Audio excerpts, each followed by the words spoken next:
Нурзат суранды эле көбүнчө эже сиңдилердин суроо жооптору болот деп ошол суроо жоопко көбүрөөк кезек берели. Мен бүгүн ойлоп жатам, негизи ийгиликке жетүү, өзүн өзү өстүрүү, билим алуу, өзүнүн үстүндө иштөө деген темаларда Нур Академиясы, анын ичинде жеке Нурзат Токтосунова көптөгөн иштерди алып барып жүрөт, башка эже сиңдилер дагы уюштуруп жүрөт. Бүгүн ушул жерге улуу эжекелер дагы отурат, апалар, сиңдилер, эже сиңдидей бир суроо жоопторубуз болсо баарлашсак туура болот деп ойлойм. Анан эң жөнөкөй, эң негизги нерселер жөнүндө сүйлөшөлү деп ниет кылып келдим. Бул биздин коомдогу адеп аклагыбыз. Жоолук салынгандан кийин биздин илим албай, адеп аклагыбызды түздөбөй, исламга, динибизге тийгизип коюп жаткан кесепеттерибиз жөнүндө сүйлөшсөк, менимче абдан туура болот. Анткени күндүн азыркы учурдун негизги көйгөйү ушул болуп жатат. Бизде дагы кыз келиндер менен көп жолугушуулар болуп калат. Ошол жолугушууларда абдан сүйүнүчтүү көрүнүш, кыздар келип эже жоолук салынайын деп атам, авратымды жабайын деп атам деп суранып келгендер болот. Бирок мен ошол сиңдилерге айтам, жахил башка жоолук салынбаш керек сиңдилер деп. Анткени сенин түшүнүгүң, сенин адеп аклагың, сенин өзүңдүн алып жүрүүң, кулк мүнөзүң исламий боло элек туруп, сен өзүңдү мусулмандын адаттарына, мусулмандын сыпаттарына, мусулмандын өзүнүн бир алып жүрүү маданиятына көндүрө элек туруп жоолук кийип алганың сенин исламга болгон зыяның болуп калышы мүмкүн экен. Анткени жоолук салынган адамдан коомчулук дагы, жанындагылар дагы, үй бүлөсү дагы башкача бир периштеден күткөндөй мамиле күтөт. Байкасаңыздар, сен жоолукчансың го, унчукпай койсоң болбойбу, сен жоолукчансың го, сүйлөбөй койсоң болбойбу, күлүп койсоң. Айтор башка адамдардан талап кылбаган көп нерселерди жоолукчан эже сиңдилерден талап кылган жайлары бар. Бирок алар жоолук салынган адам, ошол жоолук салынган кыз азыр ислам боюнча илим ала элек деген ойду башына такыр кетиришпейт. Алар ойлойт, жоолук салынганда эле адамга автоматтык түрдө мусулмандын адеп аклагы, автоматтык түрдө мусулмандын маданияты, диний бир илим отуруп калгандай талап кылышат. Ошондуктан биз бүгүнкү күндө илимге чейин эле Куранды жаттап, анан Куранды кырааты менен окуп, жана башка илимдин түбү жок да. Биз ошол бешиктен баштап акыретке чейин илим алууга милдеттүүбүз, илимдин түбү жок. Бирок ошол илимге чейин эле, жоолукка чейин эле биз ушул коомдо өзүбүздү кандай алып жүрөбүз? Адеп аклагыбыз ушул кыргыз элинин, улуу кыргыз элинин каада салтына, улуу кыргыз элинин маданиятына, ислам деген бийик диндин деңгээлине төп келип жатабы же келбей жатабы дегендин тегерегинде сөз кылалы. Келиңиздер, сиздер суроо берсеңиздер, ошого жараша билгенибизче жооп берели. Бирок мындай фикый шарияттагы оор суроолор болбосун, анткени аларга устаздар жооп бериш керек. Биз жөнөкөй адеп акылактын тегерегинде сөз кылалы. Келиңиздер.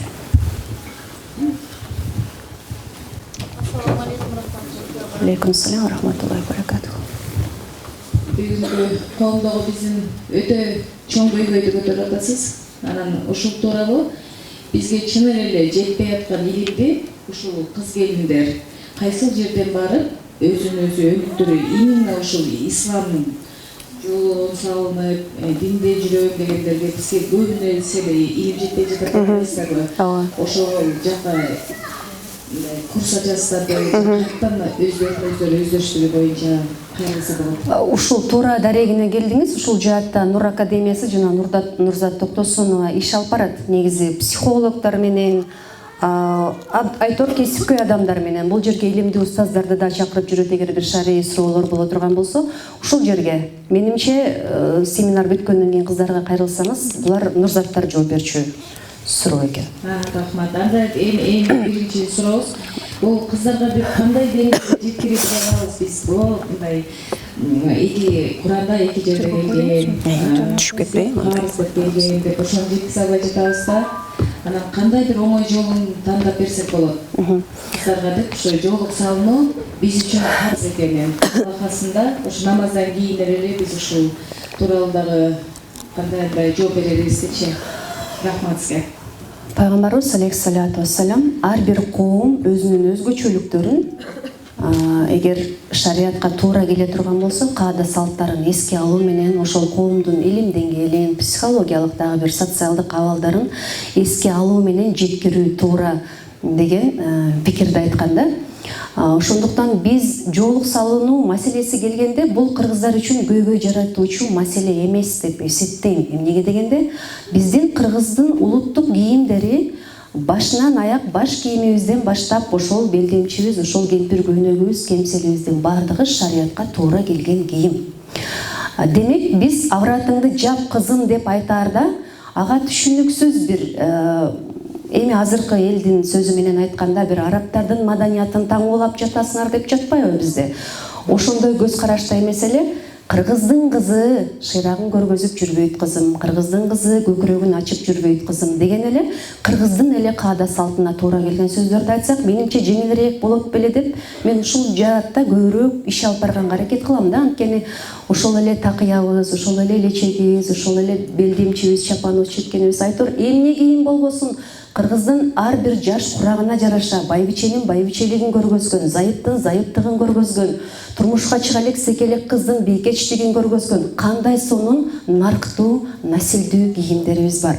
Бирок биз ошол нерселерди көз жаздымда калтырып коюп, ошол нерселерге көңүл бурбай, адамдарга арабтардын бир абайкасын көргөзүп атсак, адамдарга бир түрктөрдүн дагы бир сарафанынбы, көйнөгүнбү көргөзүп жатсак, балким алардын кандайдыр бир маданий деңгээлинде силерге блок коюш мүмкүн, кабыл алгысы келбеши мүмкүн. Анткени ар бир улут өзүнүн элим үчүн, жерим үчүн, маданиятым үчүн деген бир нерсеси бар да көкүрөгүндө.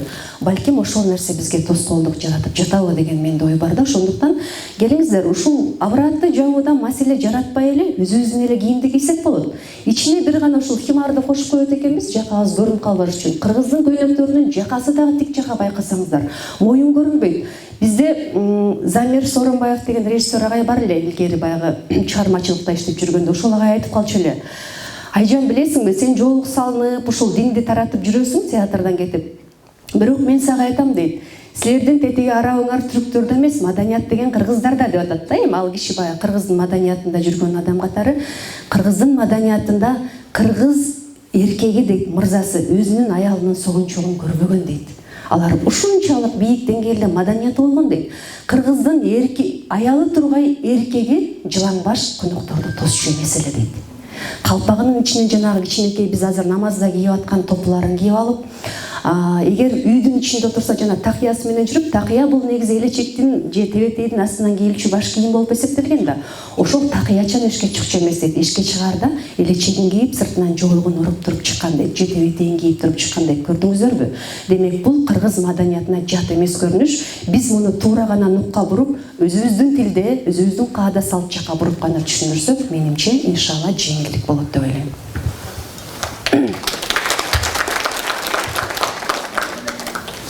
Угатам. Жахил башка жоолук салуу азыр мындай чыкканда эрте депчи, мындайча билип алып анан жоолук салып дейт. Бул нерсеге аябай кошулам, 100% кошулам, бирок мен айта турган сөзүм башка тараптан. Негизи илим бар, маалымат бар мындайча айтканда. Бирок эмнегедир аны өзүбүзгө алып, сиңирип жана башкаларга таратууда эмнегедир суздук бар да, бир нерсе жетишпейт. Ошол нерсе эмне деп ойлойсуз? Пайгамбарыбыз алейхиссалату вассаламдын аркасынан ээрчүүчүлөрдү сахабалар дейт эмеспизби? Сахабалар пайгамбарыбызга кандайдыр бир аят түшкөндө, ал сахабаларга жеткирген го. Ошол нерселерге кандай кылып алар амал кылган дегенде, дароо келери менен уктук, анан моюн сундук деп туруп, ошол нерсени дароо жашоолоруна киргизген. А биз болсо кандай кылабыз? Биз мусулман дегенибиз менен уккан нерсебизди субханаллах анализдеп, ушундай кылсамбы, кылбасамбы дегенибизде, бул башка элдин динге келе электердин көйгөйү эмес, бул биздин көйгөйүбүз. Жоолук салынып 5 маал намазын окуп жүргөн мусулмандардын көйгөйү. Анткени биз бүгүн уктукпу, бир аятты, бир хадисти аны тастыктайбыз дагы, ага амал кылабыз деген нерсе бизде жетишсиз. Албетте, сен өзүң амал кылбаган нерсени башкаларга айтууга тыюу салынган. Бир суздук эмнеден пайда болот? Кайдыгерлик эмнеден пайда болот? Сиз диниңизди, жоопкерчиликтүү билген нерсеңизди жашооңузда амал кылбасаңыз, башкаларга жеткире албайсыз. Сиз жеткизип сүйлөп турган күнү дагы сиздей болуп залдан бирөө туруп айтыңызчы, сиз ошол сөзүңүзгө амал кыласызбы деп койсо эмне кыласыз? сынасыз биринчиден. Аллахтын астында күнөөкөр болгонуңузду сөз кылбаганда. Ошондуктан ар бир мусулман укканына амал кылып, динин жашоосуна киргизип, ошо исламдын маданиятын, исламдын адеп ахлагын жашоосуна киргизгенде гана адам сизди карап суктанат. Адам сизди карап туурагысы келет. Анткени ислам дини ушундай кооз дин, ушундай абсолюттук түрдө бардык жагынан жетишкен дин сизди туурабай коюуга мүмкүн эмес. Эгерде сиз туура, толук динди өзүңүздүн жашооңузга киргизген болсоңуз.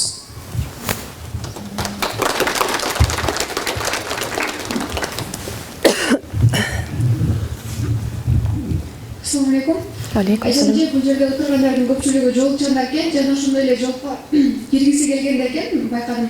Но ошол жолуктун негизги максаты же болбосо анын шарттары, мисалы биз көрүп жүрөбүз көчөлөрдө кыска эле шымдарды кийип, үстүнөн тизелерин ылдый түшкөн көйнөк кий берсең, же болбосо бетине болушунча жолук салынбагандарга караганда жолук салынгандардын боёнгонун аябагандай көп байкап жүрөбүз. Мына ушул нерсеге сиздин оюңуз жана эгерде сиз дагы бул нерсени жактырбасаңыз, ушул жерден аябай катуу сөзүңүздү уккум келет. Ушул нерселерди көргөндө аябагандай жиним келет. Анан айтсаң, өзүбүз билебиз же биз деле жасансак болот деген сөздөр айтылат да. Мен ушул нерсеге сиздин жообуңузду өтүнөм.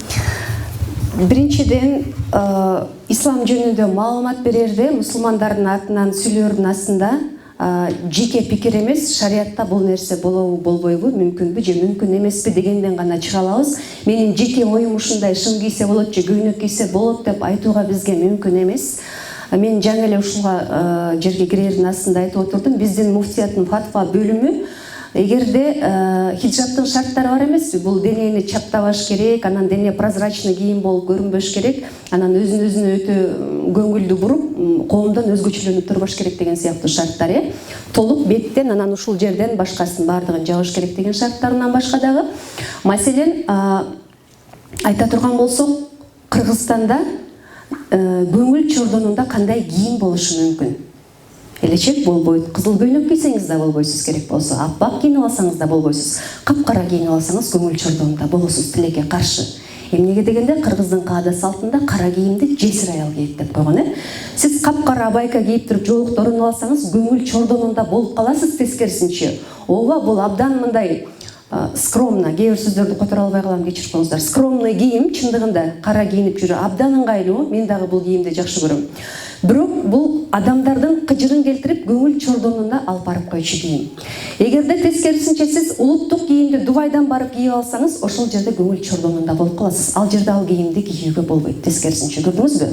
Ушул нерселерди эске алыш керек. Анан мен окудум, Чулак устаз Раматылык Аллахандан разы болсун, бейишине киргизсин. Ошол кишинин убагында биздин муфтияттын фатва бөлүмү хиджаб кийүүдөгү нормаларга шарий бир өкүм кабыл алыптыр, фатва чыгарып. Ошол жерде аялдарга шым кийүүгө уруксат бар экен. Бирок шым кандай болсун дегенде, эркектердикине окшобой кенен, анан үстүнөн кийген көйнөгү дагы кенен, тизеден ылдый түшүп турган деген өкүм бар экен. Эми бул өкүмгө ошолорго амал кылып баш ийгендер бар. Устаздардын аялдары деле кийип жүрөт. Мен бул нерсеге эч нерсе айта албайм, анткени анчалык илим жок өкүм чыгарчу. Бул бир. Экинчиден, ошол шымды кийеби кийбейби, бул анын такыбалыгынын маселеси. Кээде ооба ыңгайлуу болот, эшиктин баары эрип, былай болуп, кар болуп жатканда шымды кийип алып кеткин келет, бирок ошол жерден өзүңдүн такыбалыгың жооп береби, бербейби, бул башка маселе. Боёнуу тууралуу айтып коеюн. Боёнуу, кирпикти боёо, кирпик чаптоо, анан оозду кызыл кылып боёп алуу, анан мурдуңдун баарын чыгарып алуу, бул күйөө үчүн. Өзүңдүн махрам эркектериңдин астында, күйөөңдүн астында жасай турчу нерселер. Эшикке антип боёнуп, мисалы үчүн мен өзүм үчүн боёном деген сөз 100% калп, кыздар, эжелер, сиңдилер. Ушул нерсени мойнуңузга алалы. Өзүң үчүн боёнбойсуң. Өзүңүз мындай үйдө ооруп жатканда, конок келбей турган учурда өзүңүздү элестетиңизчи. Азыр эстесеңиз кандай абалда жүрөсүз? Өзүңүз үчүн кирпик чаптап, оозуңузду боёп алып жүргөн менимче кыздар абдан аз. Сиз бирөөгө жагайын деп, бирөө жакшы көрсүн деп, сулуу көрүнөйүн деп боёносуз. Бул чындык нерсе. Ушул нерсени моюнга алыш керек. Эшикке чыкканда билинбеш керек. Эгер боёңуз кээде ар кандай жагдайлар болуп калат, бизде күн негизи чындыгында ачуу тиет. Бет, маселен, күндүн ачуу тийген нурунан бир тактар түшүп калат деп тоналдык крем, упаларды колдонуп калган учурларыбыз болот. Сурма болду. Кирпикти дагы эшке боеп чыкканга болбойт кыздар. Бирок ар бир нерседе динде дагы мындай адамды чочутуп албай деген маселелер бар да. Дароо эле боембо, дароо эле кирпигиңди чаптаба десе, балким ошол кыз качып кетет деп, кээ бир балким алар кеңеш алган айымдар динде жүргөн ошондой кеңеш берип койгондуктан ошентип жүрөттөр, оңолот деп жакшы ниет кылып коюшубуз керек. Анткени бир мусулманды көргөндө биз ал мусулман жөнүндө биринчиден эмне кылабыз? Жакшы пикир кылабыз. Динге жаңы келген окшойт, билбейт окшойт деп акырындык менен, жакшы кулк мүнөз менен, сыпайылык менен, жакшы сөз менен ошол адамга жеткирүүгө аракет кылабыз керек.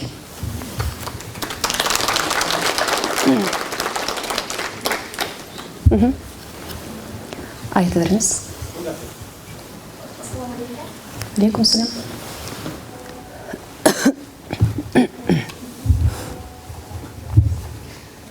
Көргөнүмө кубанычтамын эжемче. Негизи менде жоолук маселеси эмес, жоолуктан сырткары бир суроом бар эле. Ийгилик сиз үчүн эмне? Көпчүлүгү ойлошот, баягы бир фонд ачып койсо же бир компания ушундай ачып койсо ийгиликке жеткен адам, жөнөкөй кулк мүнөзүн оңдогон же башка бир өзү менен иштеген мыкты адамды туура жакшы адам деп билебиз, бирок ийгиликке жеткен адам деп атай албай калышыбыз мүмкүн да. Сиздин оюңузду уткум келет. Ийгилик менден көп суроо сурашат. Ушул мен эми 40-ка жакындап калдым. Ушул жашка чейин эмнелерге жетиштиңиз дегенде, менин эки гана айтчу нерсем бар. Биринчиден, Аллахтын ырайымы менен мен диниме кайтып келдим. Аллахты жаратканымды тааныдым. Пайгамбарыбыз алейхиссалату вассаламдын үммөтүмүн деп сыймыктанган абалга жеттим. Бул бир. Экинчиси, 3 бала төрөдүм, эне болдум. Ушул эки гана нерсени жасадым. Башкаларын ийгилик деп мен кабыл албайм. Маселен, мынча грамота алдым, медаль алдым, тигиндей, мындай кылдым деген нерселердин баары албетте бул адамдын аракет кылгандыгынан, адамдын эмгекчилдигинен кабар бериши мүмкүн. Бул адамга берилчү гана баа, жөнөкөй гана. Бул ийгилик деп эсептелбейт. Ийгилик деген эмне дегенде, ушул жашоого келген максатыңды билсең, биринчиден жаратканыңды таанысаң, андан кийин аял болуп жаралсаң, аялдык табиятыңда бактылуу боло алсаң, эркек болуп жаралсаң, эркектик табиятыңда бактылуу боло алсаң, эгер сен жаратканыңды таанып, өзүңдү таанып, коомуңду таанып, жаратканыңа туура мамиле кыла алсаң, өзүңө туура мамиле кыла алсаң, айлана чөйрөңө туура мамиле кыла алсаң, ошол жашап жаткан жашооңон өзүң кандайдыр бир ырахат ала алсаң, ушул нерсе сенин жеткен ийгилигиң болот. Сен кайсы учурда рахат аласың? Жараткан көргөзүп берген жолдо, жараткан жазып калтырып кеткен Курани Каримде, анын пайгамбары көргөзүп кеткен жолдо жашаганда гана сен башкаларга туура мамиле кылып, жашаган жашооңон рахат алып жашайсың. Ушул нерсе гана ийгилик болуп эсептелүү керек деп билем.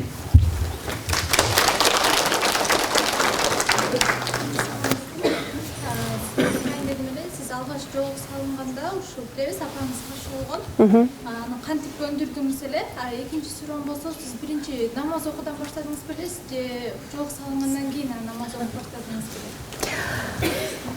Жоолук салынуу, негизи динге келүү көптөгөн кыйынчылыктар менен коштолот. Кээ бир адамдар ойлойт, сен жоолук салынып, анан динге келгенде байып кеттиңби, анан атактуу болуп кеттиңби, анан жаш болуп кеттиңби, дагы баланча болуп кеттиңби деп. Жок, андай болбойт. Жоолукка келүү, динде канчалык ыйманың бекемдеген сайын, ошончолук сага жөнөткөн сыноолор көбүрөөк жана чоңураак болот да, мындай катуураак сыноолор болот.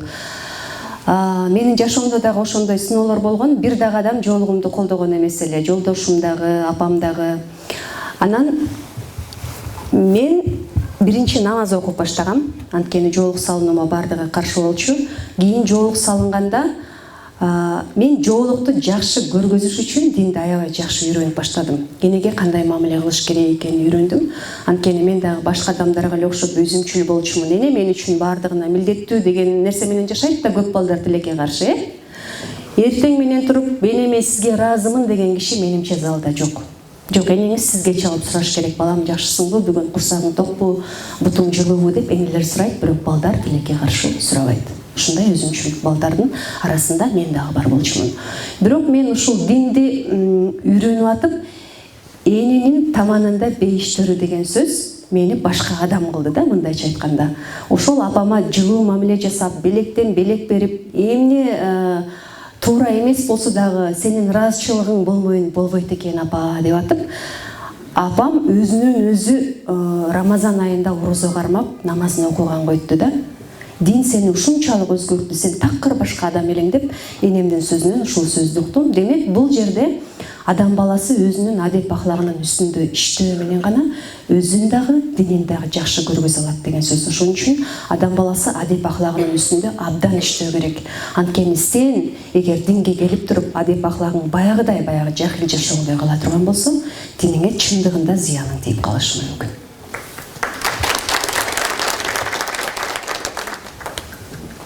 Алейкум салам. Намазга киргеним аз эле болду да, анан муска жүзүмдү сатып иштейм да. Анан ошо мусулман аялдары кандай жумушта иштеш керек деп. Мусулман аялдары иштей турган жакшы, бирок бакпай коюп отурушпайбы? Айла жок. Мен айтып калам да. Билесиздерби? Эми күчтүү аял деген бир жакшы эмес сөз бар да. Аял эмнеге күчтүү болот? Байкуш айласыздан күчтүү болот да. Бага турган кишиси жок болсо, таяна турган кишиси жок болсо, анан айла жок күчтүү болот да. Байкуш акчасын табыш керек, баласын багыш керек, ыйлагысы келсе ыйлабаш керек, чыккысы келбесе чыгыш керек. Коргой турган, балдарын коргой турган адам жок болсо коргош керек, кошо жарышып эркектер менен тең тайлашып, көрдүңүзбү?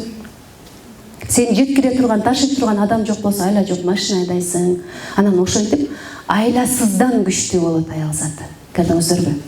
А бактылуу аял кандай болот? Бактылуу аял эркелеп жашайт. Бактылуу аял күчтүү болбойт, кыздар. Ушул нерсени эсиңизге алыңыздар. Күчтүү дегенде күчтүү аялга суктанбаңыздар. Күчтүү аял демек өтө көп сыноолордон өтүп, байкуш айласыздан күчтүү болуп калган аял. Айласыздан. Жок, баламдын курсагын тойгузайын, ооруп атсам дагы турайын, картошкасын алып келейин, нанын алып келейин деп айласыздан күчтүү болгон аял. Ошон үчүн аял киши эми биздин коом кандай десем, сиздин тандооңузга, сиздин жашооңуздун талаптарына жооп бере албайт азыр чындыгында. Колуңуздан келсе аялдардын бир коллективине барып иштегениңиз жакшы, аялдын табиятын бузбай турган. Маселен, карышкырдын өзүнүн табияты бар, ак куунун өзүнүн табияты бар да. Карышкыр мындай созулгонуу, ак куу болуп калганын элестетсеңиздер, андай болбойт да.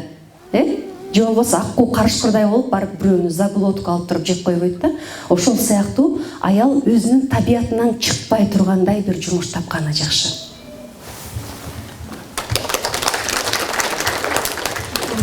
Алейкум салам. Мен сұрайын дегенім, сіз китепке аябай көп окуйсуз, балдарыңыз да ошондой го. Балдарды китепке кантип тартабыз? Мисалы мен 4 баланы эмесмин да. Кантип балдарды китепти сүйдүртө алабыз? Кантип тартам деп ошону эметем да. Биринчиден бала тарбиялоодо бул 5 деген 10 жылдар чыдамдуулук керек экен. Мисалы бүгүн эле балам китеп окуй кой деп туруп кечинде окубай койсо, аны урушуп, уруп тилдөө эмес. Маселен, баламды китеп окууга үйрөтөм, ошого мен 5 жыл чыдамкай болом деп туруп коюп алышыңыз керек. Менин жеке методумда мен балдарыма китеп окуп берип баштагам, анткени кичинекей кезинде баштадым да, 1-2-3 жаштарында. Анан китепти окуп, анан чарчап каласың да, ар кандай жагдай болот. Анан окуп бүтпөй калам, эртеси күнү китепти көтөрүп алып өздөрү келет да, мама кечээки сказканын жеринен окуп берчи деп ошентип жүрүп анан кызыгып кетишти. Анан бир аз 6-7 жашка чыкканда ага чейин ошентип окуп берип жүрдүм күнүндө. Жатарда, бош болгондо ар кандай китептерди окуп жүрдүм. Анан бир 6-7 жашка чыкканда конкурстарды уюштуруп баштадым. Маселен, акча бир кызыктырып, же болбосо алар кызыгып жүргөн оюнчукту коюп, ким канча көбүрөөк китеп окуса, ошол биринчи орунду жеңип алат. Анан билесизби, ар бир адамдарды жарышууга салып койсоң, анда лидерлик сапат биринчи чуркап чыкканга аракет кыла берет да. Эркектерде дагы, аялдарда дагы ушул нерсе бар. Адамдарды ийгиликке жетиш үчүн жарышка салып коюш керек да. Эми кыйындыгыңды көргөзчү деп ошол нерсени коштум. Андан кийин эми азыр чоңойгондо алардын акыл эси кирип калды. Алардын жанына отуруп алып китеп окуй берем да, окугум келбесе дагы. Анан уялгандан телефондорун, ноутбуктарын коюп барып, анан китептерин окушат. Бул мындай этап менен мен алып келдим. Сиз эми балдарыңызды менден жакшы билесиз. Алар өздөрү окуган балдар болот, бирок окуганды жаман көргөн балдар болот. Менин 3 баламдын бирөө гана окурман. Экөө баягы минимум дараң окушат, 15-25 баракты. бир балам бир китепти бир күндө бүтүрүп коет да, ошон үчүн баланын баардыгынан талап кыла берген болбойт. Албетте баягы күнүмдүк минимумду окууга үйрөтүш керек. Анткени мектептен тышкары, жогорку окуу жайдан тышкары адам өзүнүн өзү иштөөгө милдеттүү. Ошондой адам гана ийгиликке жетише алат. Болбосо университетте окуган 800 адамдын баары лидер болуп чыкпайт беле. Эмне үчүн чыкпайт? Жок, алардын ичинен өзүнүн үстүнөн университеттен тышкары иштеген 5 гана лидер болуп ийгиликке жетишет да. Ошон үчүн өзүңүздүн балдарыңыздын табиятына, характерлерине жараша метод тандашыңыз керек деп ойлойм. Кыйнабай бирок. Алейкум салам. Чын эле көп байыгуу үчүн бир чыныбай кандай болуш керек деген нерсени көрсөтүп келесиз өзүңүздүн азиктигиңиз менен дегендей. Анан менин суроом, азыркы заманга жараша социалдык тармактар, бир интернет, башка сиз айткандай эле орун жолугу жок кызга баары боло берет дагы, жолук салынгандан кийин эле болду, сага болбойт да, сага деген колбаса жегенге болбойт да, сен негизи баардык эле мусулманга болбой турган нерселер да эми дагы. Анан чектөө кое беришет. Кээ бир кыздар айтат, мен деген жок дегенде мурдагыдай жалаңач сүрөттөрүн киргизбей атам да, жакшакай эле тыкан сүрөттөрүн киргизип атам деп бир талаштар болот да. Бул биринчи суроом, кандай карайсыз? Экинчи суроом, ошол эле мисалы азыр кыздар Европада сыртка чыгып окуусу келет, билим алгысы келет, кээ бир кичинекейинин бир Америкага барам деген кыялы бар. Анан эле айтат, сен деген жолукчансың да, динде деген сыртка чыкканга болбойт, жалгыз, тегин болбойт деп чектөөлөрдү кое берет. Экинчи суроом бар. Биринчиден чектөөлөр менен эмне берки кыргызчасы болот деген болбойт деген нерсе бул жараткандын гана чектөөлөрү да. Ошондуктан биз ал жакса дагы жакпаса дагы баш ийебиз милдеттүү түрдө. Ана мага жакпайт эле, ушул жерин алып салгылачы дегенде болбойт да андай. Адамдын нафсисине көп эле нерсе жакпайт. Жолук салынып алган деле жакпайт, эртең менен туруп багымдат окуу деле жакпайт. Ким мындай жыргап аябай жан деле менен багымдат окуйт? Окуш керек деп Кудайдан коркконунан окуйт да, көбүнчө багымдатты каза кылып жүрбөйүн деп. Ошондуктан адам нафсисин кичине башкарып тарбиялаш керек да. Болбойт дедиби, болбойт демек. Демек динде болбойт окшойт деп ошол нерсени изилдеп көрүңүз. Ошол нерсе сизге илим болуп башталат. Бул бир. Социалдык тармактарга мен көрүп жүрөм. Оздорундагы бирдеме кылып коюп алып, кирпиктерин чаптап алып, анан кыйшаңдаган тиктогуң бар го эмнеңер. Ошол нерсе это неприемлемо, девочки. Это ужасно. Это неуважение к себе. Это издевательство над религией. Я не знаю, как еще сказать. Нельзя, не нужно этого делать. Экинчиси, чет жерге чыгып окуу дегенде, ооба бойго жеткенбиз, махрамысыз чет жерге чыгууга болбойт. Бул шарият, бул сиздин диниңиз. Буну мен ойлоп чыгарган жокмун, же бир устаз ойлоп чыгарган жок, же муфтий чыгарган жок. Бул дин. Агаңыз болсо, же күйөөгө тийип алып экөөңүз окусаңыз болот. Бирок бул жерде көрдүңүзбү? Илим алууга чектеп түшүнбөңүз. Бул сизди коргоп, чет жерге сизде эмне болуп калат деп сана аркай турган жакын адамдарыңыздын жоопкерчилиги да Аллах Тааланын астында. Ошондой деп түшүнсөңүз сизге жеңил болот. Жакшы да сиздин жаныңызда коргоп атаңыз жүрсө, же күйөөңүз жүрсө, же көйгөйлөрүңүздүн баарын чечип агаңыз жүрсө, эмнеси жаман? Ачка калбайсыз, талада калбайсыз, сизди уруп кетпейт, сизди эч ким зордуктап кетет деп тилекке Аллах зандан сактасын, эч ким сарсана болбойт. Ошон үчүн бул нерселерди туура кабыл алыш керек. Биз ошентип динди туура кабыл алыштык менен диндин маданиятын, диндин өзүн жашообузга ошентип киргизебиз.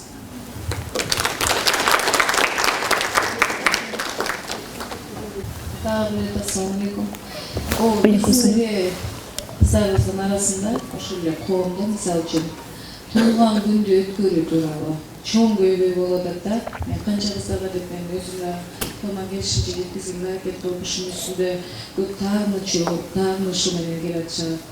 Жол салынабыз, намазыбызды окуйбуз. Бирок эмнеге менин туулган күнүм менен куттуктабайсыздар?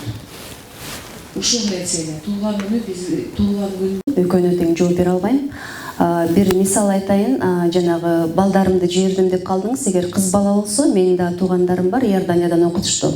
Ал жерде кыздардын жатаканасына жиберди, мусулмандар тосуп алды, ал жерден чыккан жок. Алар толук өзүнүн үстүнө жоопкерчиликти алып, ошол кызды бул жактан махрамы жеткизип барды, киргизди, ошол боюнча чыккан жок. Келерде махрамы бар туруп алып чыгып кетти да. Ошол нерсе исламда ошол нерсе болду. Сиздин балаңыз жанагы жибергениңиз жөнүндө жооп бере албайм, туулган күн боюнча дагы жооп бере албайм, мунун шарий өкүмү кандай экенин. Муну устаздардан туулган күн өткөзүп келесизби? Жок. Сизди куттуктоолор болобу? Жок, куттуктоолор болот. Эми куттуктоолор болгондо мен фанатично мени куттуктаба деп чалкаман кетпейм да. Маселен, апам келиши мүмкүн гүлүн алып. Бирок мен бүгүн мына 39га чыктым же 41ге чыктым деп туугандарымдын баарын чогултуп алып, свеча үйлөп, христиандарды туурап, туулган күн өткөрбөйм. Балдарыма да антип өткөрбөйм. Эгер кимдир бирөө досум келип калып, "Мен бүгүн 31ге чыгып атыптырсың, эмне иш кылдың ушуга чейин, эмне ишти кылбай койдуң" десе, мисалы гүлүн алып кое берем да, фанатично кетпейм. Бирок ушул нерсени шарый өкүмүн эгер кааласаңыз мен сурап берейин, устаздардан же өзүңүз сурап көрүңүз. Сурап берсеңиз, анан сиз өзүңүз ошо куттуктоо мындай туулган күнгө чакырууга барышыңыз керекпи же милдеттүү же кандай болот? Биз мисалы үчүн бардыга болгонубуз үчүн дагы ушул күнгө чейин биз менен мындай катышты үзүлгөндөр да бар да, себеби бизге ар кандай жагдай болуп калат экен. Аякка барсак кичинечкиликтер болуп калат экен, же бир шампан аттыргандар болуп калат экен, анан биздин туулган күнүбүзгө келбейсиздер дейт экен. Анда менин кызым жолук салып жүрүп, анда болот турат деген ушундай ичкилик ичкен жери көрдүңүзбү, мунун положениясы болуп атпайбы? Положениясы ичкилик ичкен жерге барууңуз арам болот. Бул однозначно. Муну устаздар силе айтсак болот. Ичкилик ичкен жерге туулган күн болобу, эмне болсо да ал жерге барууңуз арам болот. Калганы шариатский сурооңузга мен иншалла сурап берейин. Рахмат сизге. Ушул көйгөй отургандардын көбүнүн айтып атканда түшүндүк. Рахмат сизге.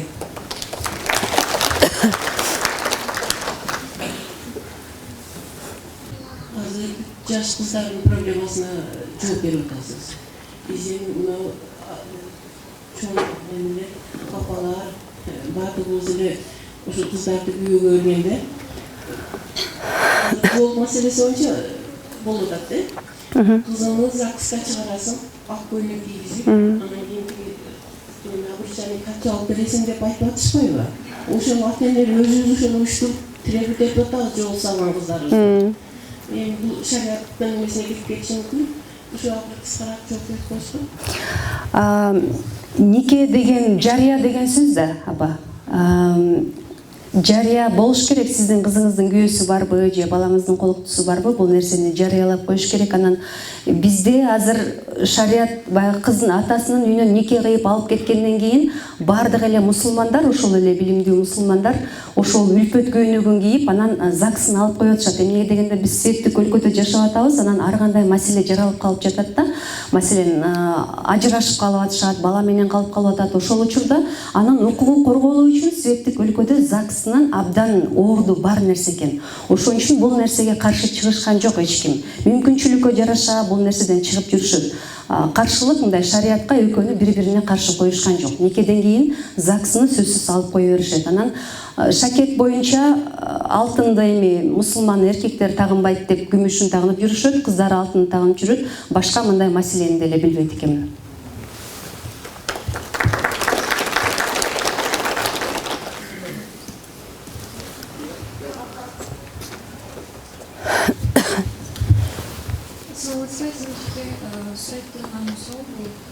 Көп айтат, динде жүргөн адамдар кичинекей балага эмдөө алганга болбойт деп. Бул абдан талаш маселе. Ошол эле аалымдардын ортосунда дагы талаш көйгөйлөрдү жаратып келет. Илимде дагы, ошол эле медицинада дагы абдан көйгөйлөрдү жаратып келаткан маселе да. Чындыгында эки тарап тең өз далилдери менен жашап келатышат. Бирок мен балдарымдын бардыгын алгам. Балдарым төрөлгөн жылдары анчалык баягы диний билимибиз жок эле. Бирок менин оюмча диний илимим болгон күнү деле алдырмакмын деп ойлойм. Азыркыга чейин алышат, бирок эми бул жеке талаш тартыштуу маселе болгондуктан буга бир тараптуу жооп берүү мүмкүн эмес, ар ким өзү тандап жатат.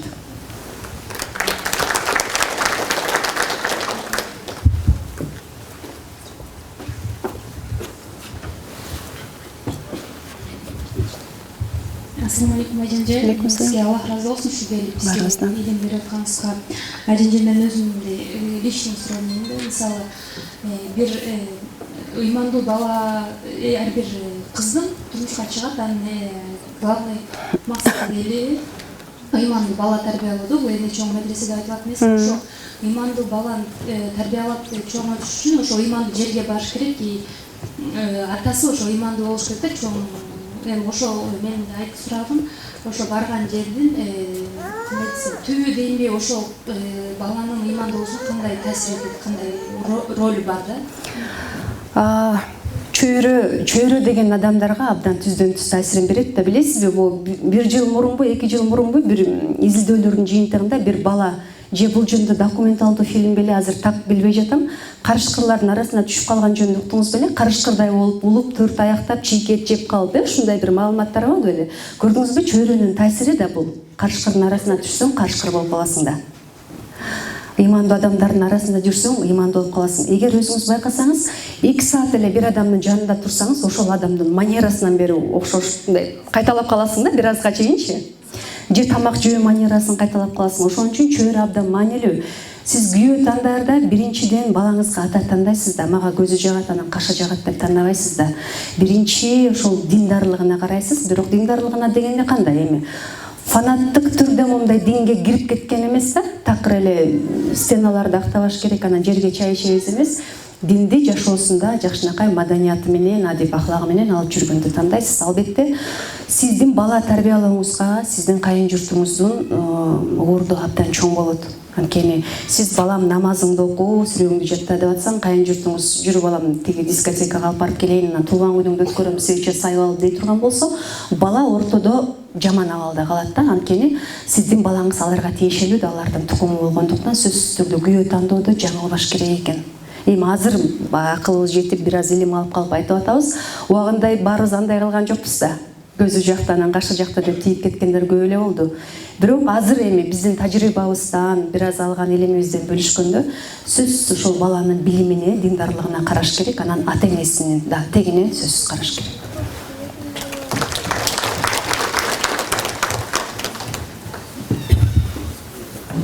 Микрофонсуз эле угулуп атат бирок. Assalamu alaikum. Алейкум.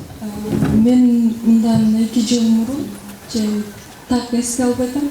Шахризада Аданон форумуна барган болчумун. Ошол форумда мен сизге жол тууралуу суроо бергем. Анда менин жолугум жок болчу. Машалла. Болсун. Аллам разы болсун сизден. Сиз себепчи болуп жолукка келдим. Негизи биз үй бүлөдө, мен Берейин деген форум башка. Биз үй бүлөдө 4 кыз, бир уулбуз. Мен байкем, эжелерим деле баары жолукта намаз окушат. Бирок ата-энем намаз окушпайт. Анан атам динден илими жок болгон үчүн процентке акча алган, анан кредитке акча алган. Бирок ошол акчаны биз деле семьяда мүчө болгонубуз үчүн жейбиз да. Ошонун жоопкерчилиги кандай? Биз дагы ошо акыретте ошонун жоопкерчилигин алабызбы же албайбызбы? Аллах разы болсун биринчиден жоолук салынганыңыз менен. Чубак устаз айтмакчы, бейиш тарапка кош келдиңиз деп калчу эле устаз. Сиздин сурооңуз дагы фикке суроо экен. Бул дагы устаздардан суралчу нерсе. Анткени атаңыз силердин үстүңөрдө жоопкер болуп, анан адал эмес акча менен багып атканы, буга фикке шарый жооп керек. Ошон үчүн бул сурооңузга дагы устаздардан жооп алганыңыз туура. Менин илимим буга жетишпейт, ошондуктан сурап берем. Кааласаңыз же өзүңүз жооп издеп көрүңүз. Assalamu alaikum. Алейкум салам. Менин суроом ошо бүгүнкү суроом баарына бир камтейт деп ойлойм. Анткени мисалы үчүн нике кыюу маселесинде, мисалы үчүн салт деп айтышат, ачуу базары алдына түшүү депчи, кыз узатуу депчи. Анан мисалы үчүн баланын үй бүлөсүндө акчасы жок болсо, мисалы үчүн ошо жаш бала үй бүлөсү кредит алат. Же ошондой акчасы жок болсо, ошондой сөзсүз акыры кредит алышы болуш керек да. Анан ата-энеси айтат, катышыбыз бар, аларды чакырыш керекпиз, той кылыш керекпиз, сөзсүз ошондой чоң той кылыш керекпиз депчи. Анткени биз деле алып барганбыз да, катышып, кошумча кылганбыз да, ошонун баарын кайра алыш керекпиз да депчи. Ошондуктан жаш балдар ошондон аябай кыйналышат да, кредит алып, ушинтип анан ошого үйлөнө албай да жүрүшөт да. Ошон үчүн ошо аябай көп чоң бөлүгү булчу салт менен жамынып туруп эле кайра эле кыйноо болуп жатат да булчу. Ошондой кандай көз карандысыздар? Бул жерде адамдын кимдигинин көз каранды болот да маселе. мусулманмын деп өзүн эгер ошол адам презентовать этип атса, мен мусулманмын, ислам дининде жашайм деп атса, анда исламдын шарттары менен үйлөнүш керек, исламдын шарттары менен үйлөнгөндө кандай, эми жалпылап айтканда атасынан барып макулдугун сурайт, анан кыз макул болсо эле болду да, кыз макул болуш керек сөзсүз. Анан кыздын махрын бериш керек, кыз өзү махрын сурайт. Маселен, пайгамбар саллаллаху алейхи вассаламдын учурунда кандай бир Куран жаттатам деп деле ошол нерсени махр кылып туруп чыга беришкен да, махрдын эң сонун түрлөрү ушул нерселер. Кыздардын аппетити да чоң болуп атат да, азыр мага машина алып бер, анан үй алып бер, анан мени Парижге алып барып кел деп. Ошон үчүн эгер экөө бири-бирин Аллахтын ыраазычылыгы үчүн жакшы көрүп туруп, бир жакшынакай үй бүлө түзүп, анан бир ыймандуу балдарды коомго тарбиялап берели деген экөөнүн биринчи ниети түз болуш керек болуп атат да. Ата-энени ошол нерсеге көндүрсө болот. Бул жерде биринчиден эле сен диниңди канчалык деңгээлде өзүңдүн жашооңдо колдонуп атасың деген маселе болуп атат да. Биз мусулманбыз деп коюп эле башкаларды туурап, башкаларга окшошконго кетип атабыз да. Мусулманбыз дейбиз дагы тиги 700 киши чакырыптыр да, бул 500 чакырыптыр да деп эле беймазабыз да. Жок, жакын туугандарыңды чакыр, никеге 2 киши күбөлүк болот, болду. Атаңдан ыраазычылыгыңды алдың, сиздин махрыңызды берди, дагы эмне керек? Колуңуздан келсе ата-энеңизге, тигин күйөөңүздүн ата-энесине чай берип коесуз, маселе жок да. Ошон үчүн дин бул адамдарды мындай жашоосун жеңилдетчү нерсе да. Ошол нерсени тилекке каршы үйрөнүп албай атабыз, уксак дагы жашообузга киргизгибиз келбей жатат. Биздин көйгөйүбүз өзүбүздүн эки жүздүүлүгүбүздө кош стандарттуулукта болуп жатат. Же дин менен кыйратып жашабайбыз, же салт менен кыйратып жашабайбыз, же Американы туурап Европа болуп өнүгүп кеткен жокпуз кыйратып, же орусту туурап орус болуп кеткен жокпуз, же кыргыз маданияты деп кыйкырып жүрүп кыргыздын каада салтына жакшынакай болуп түшүп калган жокпуз. Же диндар болуп кеткен жокпуз. Көрдүңүзбү, бүгүнкү маселе эмнеде жатат. Ошон үчүн жаштар ата-эне баланын сөзүн сөзсүз угат. Мен көп эле нерсени көрдүм жашоодо. Апа деп жакшынакай отуруп түшүндүрүп айтсаңар, бул деген арам нерсе, ушул кредитти кантип төлөйбүз, бизге эгер бакыт кааласаңар деген сыяктуу жөнөкөй нерселер менен. Бүгүн жөнөкөй жана маанилүү нерселерди сөйлөшүп атпайбызбы? Жөнөкөй нерселер менен чечип койсо болот. Анан эл эмне дейт эле, анан элден 5 жолуктуу ырыскыны Аллах берет. Сиз кошумча берген адамдар алып келип бербейт. Ырыскыңыз көнгөнгөнү бул жашоо менен коштошосуз. Ошол нерсени Аллахка мындай ишениш керек да, мусулман. Рызкыны Аллах берет. Арам нерседен Аллах мени кайтарган, ошол нерсени жасабашым керек деп. Көйгөй менимче ушунтип эле чечилет.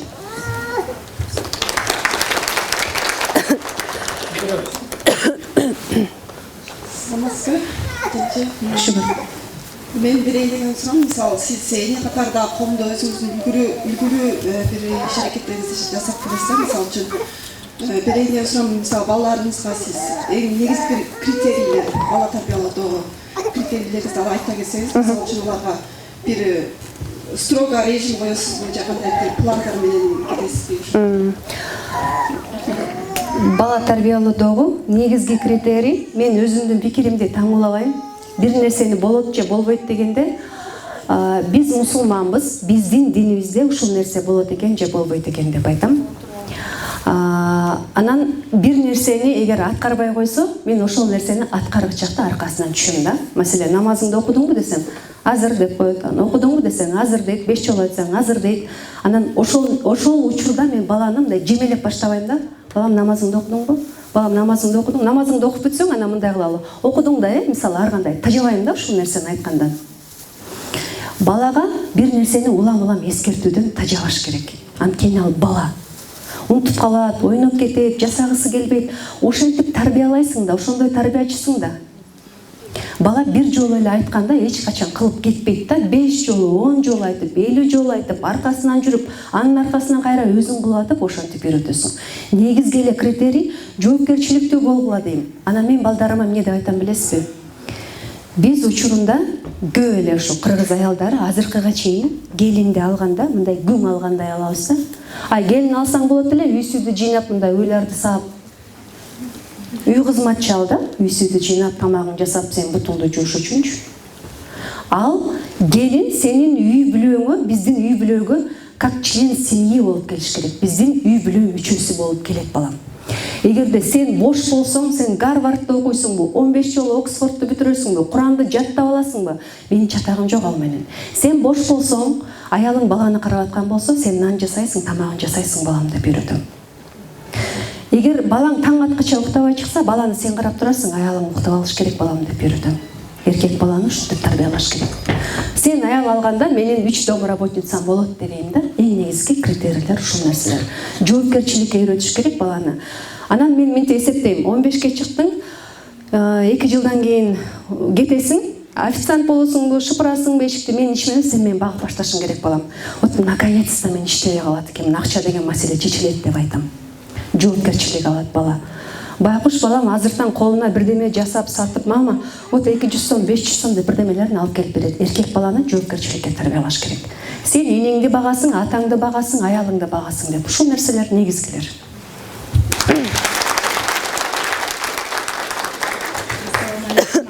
Алейкум салам. Денсаулык каалайм сизге. Рахмат. Кабыл бериңиз. Бул деле мен ушу оймаңга деп койдум, өткөн суббота үйдө даатчылар болуп окууга келе албайм деп, бирок абдан келгим келип, кандай болуп ушу ажанжиге жолугам дедим эле, ушу Кудайдын кудурети экен, ушул субботага жетип турган.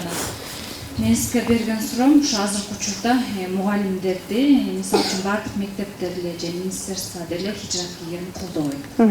Абдан комиссиялар келгенде деле абдан ушундай нерселерди айтып кетет. Кайсы кийип жүрүшүңөр керек, жоспарын жасап деп. Жана сиз ошо оймок артта мугалимдерге ылайыктуу костюм ушу менен кийген, аврат жеринде жаккан баш кийимдер барбы? Анан ошондой эле Норузга карата дагы мен коллегаларым ошо 3 элечек заказ берели дедигилер, ошону кандай кылып алсак болот, сиз менен кандай байланышсак болот?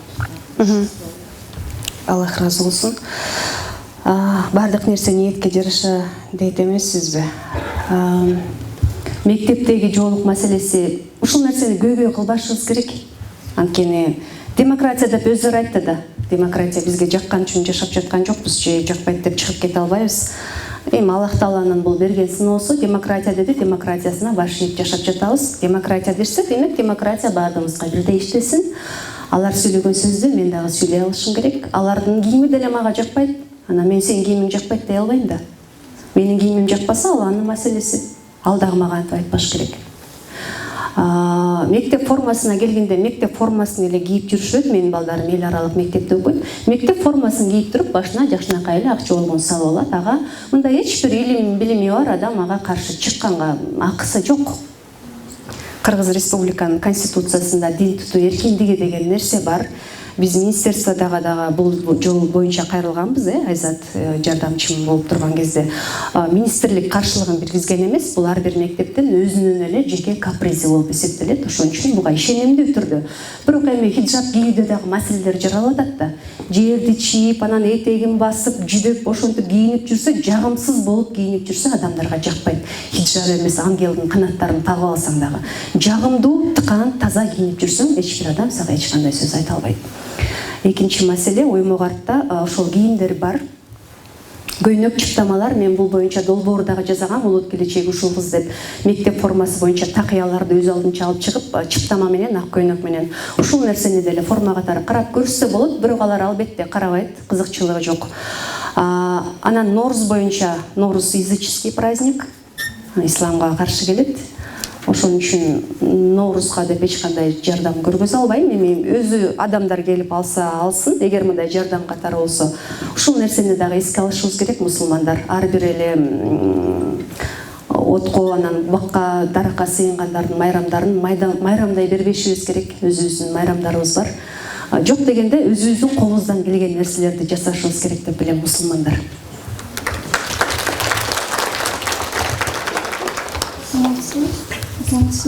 Менин суроом. Көзүм жаш көрүнөт.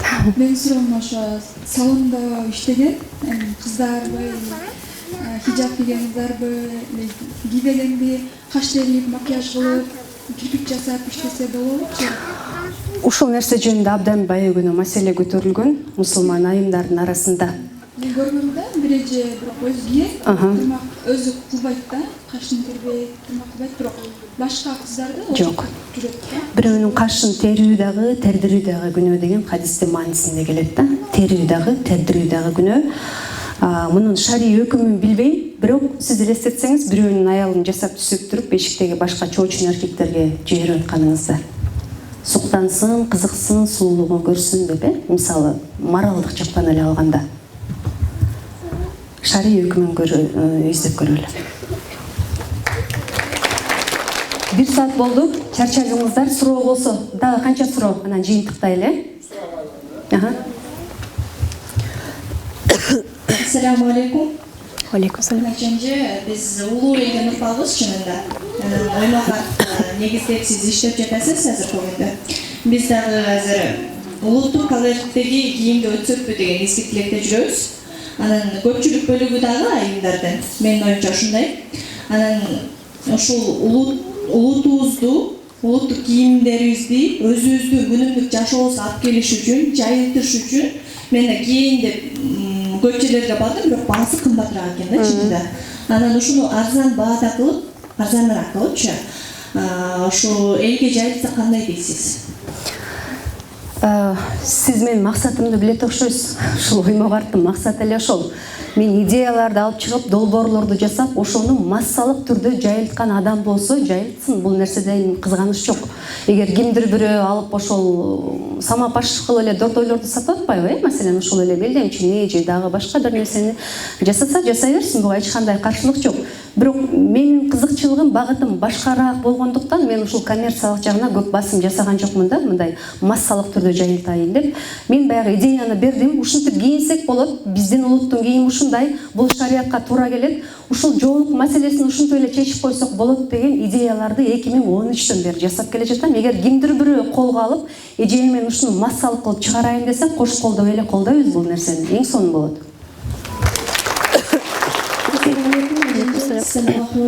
Мен сонундайда жашооңузда апаңыз менен таарынышып, апаңызды капалантып алган учурлар болду эле. Эгер андай учурлар болсо, сиз апаңыздын көңүлүн кантип аласыз? Ушул жөнүндө айтып койсоңуз рахмат. Илгери болчу эле, жана айттым го, жоолук илгери дейм го. Жоолук салынганга чейин айттым го, жана өзүмчүлдүк деген нерселер мен жалгызсыз болгондон уламым окшойт да. Бардык нерсе мага, бардык көңүл мага дегендердин арасында болгон. Гүл берип жиберчү элем апама, унчукпай эле. Анан гүлдөн кийин апам телефон чалып же келип ушундай болуп калчу. Азыр таарынтпайм, эмне десе дагы. Анткени эненин ыраазычылыгы болбосо Аллахтын ыраазычылыгы болбойт да. Эмне десе дагы мындай унчукпайм, унчукпай кутулам, анан жакшы смайлик жөнөтүп жиберем, единица салып коем, анан бир жерге ужинге чакырып коем, бир нерсе белек берип коем, жөн эле көңүлүн көтөрүп эле. Азыр таарынтпайм, Кудайга шүгүр. Assalamu alaikum эжеже. Assalamu alaikum. Ар бир адам өзүнүн өлүктүрүү жөнүндө ой жүгүртөт, өлүксөм дейт, өзгөрсөм дейт. Ар кандай мотивационный деп семинарларга барат, ошондой кылат дагы 5 күн мотивация алабыз, кайра эле ушул кейпибизге келип калабыз. Анан мен сиздин интервьюларыңызды көрөм дайыма. Анан сиз дайыма айтасыз, адам өзүн дайыма өнүктүрүш керек, окуш керек, өсүш керек деп. Тилекке каршы бизде бул жаатта өзүбүздү өнүктүрүүдө артта калып кетип жаткандайбыз. Өзү 5 күнгө. Бирок сиз өзүңүзгө күндө кандай тарбиялайсыз, практикаңыздан бөлүшүп? Адам биринчи максатын билиш керек да, Аллах Таала айтып атпайбы? 51-аяттын 56-сүрөнүн 56-аятынын мааниси ушундай да: мен диндер адамдар менен жиндерди өзүмө ибадат кылуу үчүн гана жараттым деп. Эгер адам максатын биле турган болсо, бул жашоо күнүмдүк. Менин максатым тиги жака барыш керек, кайра келген жагыма дей турган болсоң, сен өзүңө өзүң мотиватор болосуң. Сага Токтосунованын, Акылбекованын башка эч кимдин кереги жок болот да. Китептер сага эмне берет деп баягы ойлонуп көрдүм да, эмнеге эле мен китептерге жабыша берейин. Мен негизи адамдар менен мындай жолугушууга келишим мен үчүн абдан кыйын да, тозокто болчу. Өзүмдү дайындап барышым керек деп психологиялык жактан эрте менен эрте туруп алып, мен кантип артист болуп калганын билбейм өзүм, чын эле. Адамдарга баруу мен үчүн абдан кыйын нерсе. Бирок бир устаздан уктум эле да, жалпылап айтканда дейт, байлыгыңардын 2,5% берсеңер кутулуп кетесиңер дейт, зекет кылып. Бирок илимди 100% беришиңер керек деди эле да. Анан ошон үчүн жок дегенде бирөөгө караганда бир хадис билсем дагы жеткизейин деген нерсе, мисалы мага тынчтык бербейт да, Аллахтын астында кантип жооп берем деген нерсе. Ошон үчүн мен ушундай жактарга өзүмдү кыйнап, зордоп алып келем. Китептер мага эмне берет десеңиз, көрсө адам баласы терең мындай сүйлөшүүнү издейт экен. Байкасаңыз, мен ушу менен эмнеге дос болуп жүрөм деп ойлосоңуз, ал адам сизди угалат. Ал адам кызык сизге. Кандай маселе көтөрсөңүз дагы ошол жөнүндө билет да. саясатты сүйлөшсөң дагы колдойт, чыгармачылыкты сүйлөшсөң дагы колдойт, динди айтсаң дагы ушундай бир кызыктуу адамдар болот. Ошол адамды таппаган адамдар китепке өтүп кетет окшойт да. Анан мен тигини окудум, муну окудум, окуп отуруп, анан ошо динге келгенде Курандын тафсирлерине отурдум, анан мотивация керек болгондо азыр мен сахабалардын, сахаба аялдардын өмүр баянын окуйм да, анан аябай уялам, мен эмне кылып жүрөм деп. Көк жоолук, ак жоолук салынгандан башка мен эмне кылып жүрөм деп ойлойм да. Дин үчүн өлүп кеткендерин, дин үчүн күйүп кеткендерин көргөндө албетте уяласың. Ошон үчүн китептен ошол сахаба аялдардын, сахаба эркектердин өмүр таржымалынан мен өзүм үчүн күндө мотивация алам. Мен дин үчүн кызмат кылайын деген нерсе бар да, ар ким өзү үчүн бир максатты коюп алат. Балким бирөө мен үй бүлөмө жагайын деген нерсе деле бул чоң максат, чоң жумуш. Бирөөгө жагыш кыйын нерсе. Энең башка кишиге жакпайсың, күйөөңө да жакпай калышы мүмкүн, ал эртең башка аял алып алат. Балаң дагы сен эртең авторитет кылбай коет керек болсо, досун угуп кетет, же мугалимин угуп кетет да. Ошон үчүн бирөөгө жагайын деген дагы бул чоң мотивация. Элестетип көрсөңүз, кайненеңизге эле жагып көрүңүзчү кыйын болсоңуз. Баа берейин мен сизге. Кайнежеңизге жагып көрүңүзчү. Күйөөңүзгө жагып көрүңүзчү, башка бир дагы аялды карабагандай кылып. Баа берейин мен сизге. Эми элестетсеңиз, сизди жараткан кудурети күчтүү бир затка жагайын дештик. Кандай мотивация болуш керек? Кереги барбы ошол жерге Айжан менен Нурзаттын? Кереги жок да. Көрдүңүзбү? Бул эң чоң мотивация. Ошол жоолугун сыймыктанып салынып баратабы? Же жини келип атасы монтип урушуп салынып баратабы көрүнүп турат. Сиз диниңизди сүйөсүзбү, сүйбөйсүзбү көрүнүп турат. Диниңиз үчүн күйөсүзбү же күйбөйсүзбү көрүнүп турат. Сиз эшиктен кетип баратып, мен сизге ассаламу алейкум дегенде мындай башыман ылдый карап өтүп кеткениңиз сиздин кимдигиңиз жөнүндө кабар берип турат. Адеп ахлак жөнүндө бүгүн сөз кылып жатабыз. Динди сүйүүгө чейин адеп ахлакты биринчи орунга коюп алышыбыз керек. Кийинүү маданиятын, сүйлөө маданиятын, эшикте кетип баратканда бирөөнү карап туруп ассаламу алейкум сестра деп күлүп коюштук орбу? Ассаламу алейкум десең здравствуйте дейт. Эмне деген бул адеп ахлактысыздык нерсе? Салам айтыштыктан уяласыңбы? Пайгамбарыбыз алейхиссалату вассалам саламды жайылткыла деген го. Сага Аллахтын тынчтыгы, мээрими болсун деген сөзүн эмнесинен уялып здравствуйте дейсиң, мен түшүнбөйм. Жоолугуңду салынып баратканда сен түрмөнүн спецовкасын кийип бараткандай жүрөсүң да. Кийин жакшынакай. Аллах Таала сенин баркыңды көтөрүп, сени эч бир башка эркек карабасын, эч бир башка эркек сени кармалабасын, эч бир башка эркек сага суктанбасын, авратыңдын баардыгын жап күйөөң үчүн деди. Сен ошого сыймыктан да. Миллиарддаган адамдын арасынан сени тандап туруп, сен жүрөгүңө динди берип койду. А эмнеге сыймыктанбайсың, ыраазы болбойсуң? Башыңды салып, күнөөлүү болуп, артка туруп, тигинден качып, бетиңди жаап, эмне уят иш кылып атасыңбы? Денеңди сатып атасыңбы? Арак ичип атасыңбы? Эмне кылып атасың уялгандай? Аллахка жагайын деген гана нерсени кылып атасың да. Ошол нерсени сыймыктануу менен алып жүрүш керекпи? Сыймыктануу менен алып жүрүш керек. Ошол нерсеге ыраазы болуу менен алып жүрүш керекпи? Ошондой болуш керек. Актана тургандай эч бир себеп жок, кыздар. Бир гана нерсе салынып жүргөн жоолугубузга татыктуу бололу. Сөктүбү? Сен дагы сөк аласың, билем, мен дагы сөк алам. Сөкпө?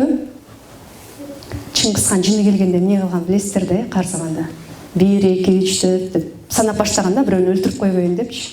А биз эмне кылабыз? Аллаху акбар, же альхамдулиллахи раббил аламин деп Фатиханы окуп кете бер да. Көңүл бурбайсың. Ошентип мусулмандын маданиятын көргөзөлү да. Бизге суктансын да. Бизге боору уруп, байкуш могул ысып атат го, могул байкуш этегин басып алды, могул байкуш жыттанып кетти го чечинбей жүрүп деп ойлойт да. Сен күндө үйүңөндөгү одеялдын астында хиджаб кийип жаткандай. Мусулмандын маданиятын көргөзүш керек. Мусулмандын маданиятын ким көргөзө алат? Европадан келип бирөө көргөзөбү? Же бир демократ көргөзөбү, же бир капиталист көргөзөбү, өзүбүз көргөзөбүз. Бизди карап туруп, мен дагы ушундай болуп жүргүм келип атат. Сен эмне деген жашоо менен жашайсың деген суроо берип көрдү беле силерге? Почему ты такая счастливая? Почему ты такая свободная? Почему ты такая спокойная? Что это за религия деп сурап көрдү беле силерден? Что вам дает такую уверенность, такую свободу? Ушундай суроо берип көрдү беле силерге? Менде көйгөй жокпу? Толтура көйгөй. Азыр чыгып ыйлайсың, көзүңдүн жашын арчып туруп, элдин астына чыгып күлүп, сөз сүйлөп кете бересиң. Кайра чыгып дагы бир жерге барып ыйлайсың да. Ну и что? Адамдардын бардыгында маселе бар. Бирок жоолук деген диндин жоопкерчилиги да кыздар. Эшке кийимин үтүктөлбөгөн боюнча кийип чыгууга укугуң жок. Керек болсо. Ушунчалык адамды суктангандай болуп жүргүлө, сенин диниң кандай дин? Сен кандай ушул абалга жеттиң деген суроо болсун. Эмне болуп алгансың кебетең деп айтат да, көбүнчө 90%. Анткени биз ошондой алып жүрөбүз. Жүдөп какап, этегибизди басып, чачыбыз биягыбыздан чыгып кеткен, бир этегибиз ылдый түшүп кеткен адамдарды иренжиткен көрүнүш болуп калган. Ошон үчүн ар бирибиз жоопкерчиликтүү мамиле кылышыбыз керек динге. Жоолукчан кыздар орун бербей койду деген маселе бар. Берип койгула орун. Ажал жетсе, өлөбүз ошол жерден, сандыктын ичине катып койсо дагы, жаныбызды Аллах Таала алып кетет. Бирөө жаман сөз айттыбы? Сиз эң билген жакшы сөзүңүздү айттыңыз ошол нерсеге. Анткени сиздин диниңиз ошондой кооз дин. Сиздин диниңиз ошондой адеп ахлактуу дин. Ошол нерсени көргөзүңүз. Бирок сиз жоолук салынып алып, сиздин өзүңүздөн алып жүрүүңүз, адеп ахлагыңыз жакилдетикинен айырмаланбай жатпайбы? Анан эмнесине динге келсин адамдар, анан эмнесине суктансын, анан эмнесине бизди мактасын. Жолда алып жүрүү эрежеси, эшиктен сагыз чайноо, эшиктен түкүрүнүү, эшиктен суу ичүү, басып баратып тамак жөө, катуу сүйлөө, бирөө өтүп баратса күлүү, учурашпай коюу, булардын бардыгы мусулманчылыкка жатпайт кыздар. Сиз эшикке кирип чыкканда бир адам сизден үлгү алып калсын. Мен бүгүн бир жоолукчан айымды көрдүм. Билесизби, айырмаланат экен биздин коомдон. Ушунчалык сыпай экен. Ушунчалык токтоо экен. Ушунчалык сыймыктанып кетип баратты. Ушунчалык таза экен. Ушунчалык жагымдуу экен. Мен ошондой болгум келип атат деп бир жаш кыз айтсын. TikTok'ту карап алып, мен дагы бийлегим келип атат, анан өзүмдү боёгум келип атат деп атпайбы? А сиз үлгү болуп атасызбы? TikTok'тон тиги билбейм, Instagram'дан бирөөнүн аркасынан ээрчип атса жаман көрүп атабыз, Там Аселби, Айперби, кимди да билбейм, бирөөнү торуп атат деп. А сиз үлгү болуп атасызбы ошо кыздарга? Болгон жоксуз да. Алар экөөбүздү ээрчигиси келген жок да. Алар ошону ээрчигиси келип атпайбы? Алар күлүп жайнап жүрүп атат. Жасалма болсо дагы. Алар сыймыктанып жүрүп атат. Алар мен ийгиликтүүмүн деп атат. А сиз эмне деп атасыз? Кредит алып алдым эле, эмне кылсам деп, күйөөм ичип кетип го деп жашап атасыз да. Атам жоолук салып койду эле, мейлем салына берейинчи, ушуп жүрөм мен да, деп жоолук салындыңызбы? Болду. Милдеттүү түрдө илим алыңыз. Эшикке чыгып баратканда күндө ойлонуңуз, мен күндө чыгып баратып айтам. Мен бүгүн ислам динин эшикке алып чыгып баратам. Это великая религия. Я сегодня представитель этой великой религии деп чыгыңыз. Сиз жалгыз бүгүн үлгү болуп кое аласыз. Бир адам дүйнө жүзүн өзгөртө алат, билесизби? Чингисхан, Наполеон. Пайгамбарыбыз алейхиссалату вассалам. Үлгү болуп атабы? Болуп атат. Дженнифер Лопес деле алып койбу? Туура атпайбы барды кыздар, Сөйкөсү мындай экен, колготкасы мындай экен, мындай туфли кийип экен деп. А сиз эмнеге антпайсыз? Сиз пайгамбарыбыз алейхиссалату вассаламдын үммөтүсүз. Сизде адамзатын адеп ахлакка үйрөтчү, маданиятка үйрөтчү, кыяматка чейин бактылуу жашоого үйрөтчү жашоонун инструкциясы бар бир инсансыз. Сиздин колуңузда Курани Карим бар, сизде жол көргөзүп кеткен пайгамбарыбыздын сүннөтү бар. Сиз кайсы жактан жол издеп атасыз? Лопестенби, Трамптанбы, Айжанданбы, Нурзаттанбы? Эмнеге? Балким мен адашып атам. Балким мен динди, ошол дин өзүнүн бийик бир ордунда калыбында тургандай деңгээлде алып жүргөн жокмун. Жүргөн жокмун да чындыгында. Эмне үчүн сиз мени карап атасыз? Дин андан бийик да, дин андан терең да. А эртең мен бирөөнү урушуп атканымды көрсөм, эртең мен боенуп алганымды көрсөм, эртең мен бирөөнү сөгүп атканымды көрсөм, динден кайтып кетесизби? Жок. Айжан көкмө экен дейсиз, кете бересиз. Ушундай бакытынан баш тарткан деп. Анан динди ушундай кылып карманыш керек. Динде жүргөнүбүзгө сыймыктанышыбыз керек. Убакыт деген нерсе, жыйынтыктайын сөзүмдү, аманат экени Алла Тааладан бизге аманат кылып берилиптир. Азыр сөзүмдү бүтүп коеюн. Эми 1 сутка убакытты алып көрөлү. 1 суткада 1 жума 168 саат бар экен. Ошонун бир 40 саатын жумушка баралы дейли, 40 саатын уктайлы дейли. 14-15 саатын тамак жейли, 13-14 саатын жолдо жүрөлү. Ошондо бизде бир 20-21 саат бош убакыт калат экен. Ошол бош убакытты эмнеге кетиребиз биз бүгүнкү күндө? Телефонго кетиребиз. Facebook, TikTok, контакт, неважно. Телефон колдонбогондор телевизорду чукуйбуз. Телевизор чукуагандар соседти чакыра калып бирөөнү обсуждать этебиз. Динара Акулова мындай көйнөк кийиптир, там кто еще, просто я советская немного, а чүрөк ким налево деген сыяктуу да, маселен, мисалы. Тиги мындай той бериптир, укмуш той бериптир. 5 кой союптур, 6 жылкы союптур, ай укмуш экен. Дейбиз да, ошентип 15 саатыбыз өтөт. Убакыт аманат экенин унутуп атабыз. Анан кайсы убакта өнүгөлү, кайсы убакта ибадат кылалы, кайсы убакта күйөөбүздүн көңүлүн табалы, кайсы убакта аялыбыздын көңүлүн табалы, кайсы убакта баланы тарбиялайлы. Кайсы убакта исламдагы бир өзүбүздүн милдеттерибизди үйрөнүп алып элге үйрөтөлү. Качан? Көрдүңүзбү? Адам убакытын бөлүштүрүүдө эң негизги приоритеттүү нерселерден башташ керек. Эң биринчи сиздин убактыңызды бөлүштүрүүңүз ибадатка бөлүнүш керек.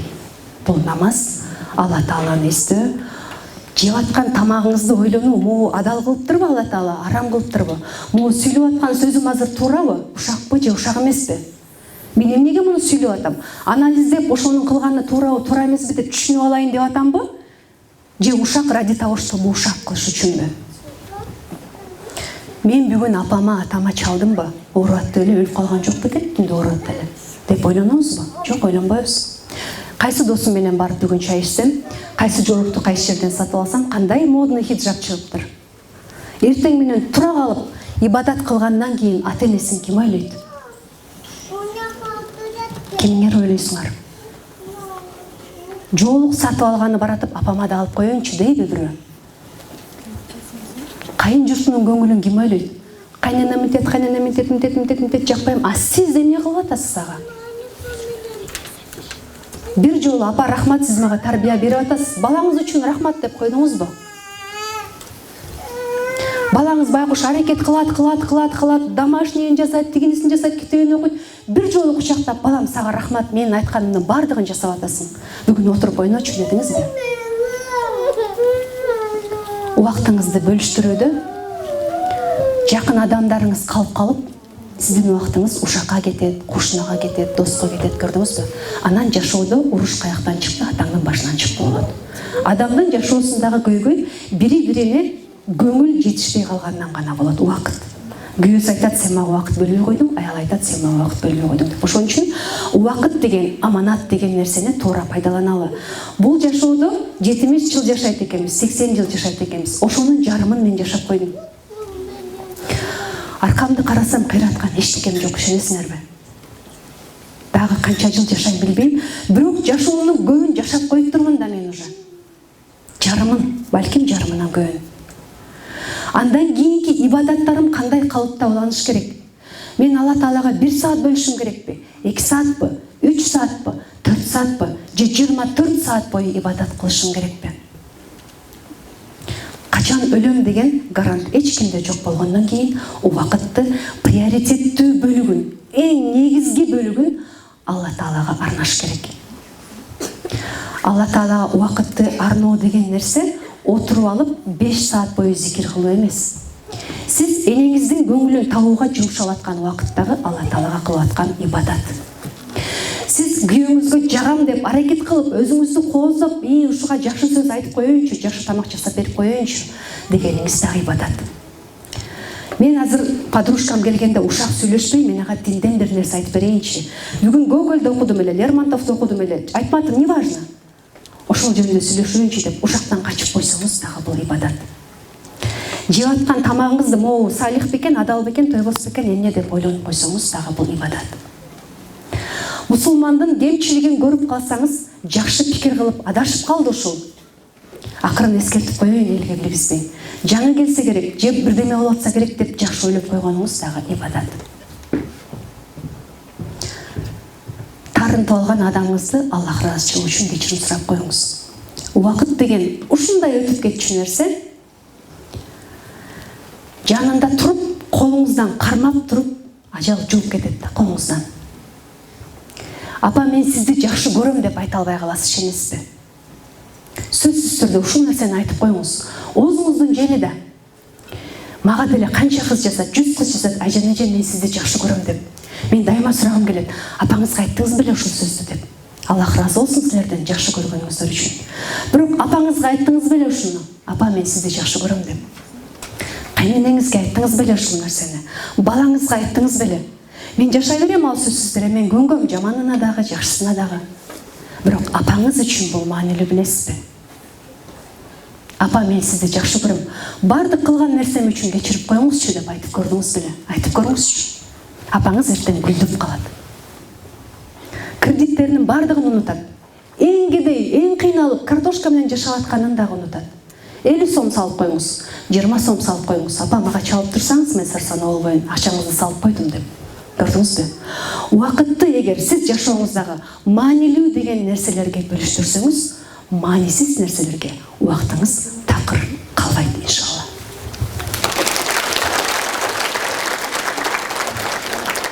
Бирөө кол көтөрдү эле, ошол эжеке айтыңыз, анан жыйынтыктадык.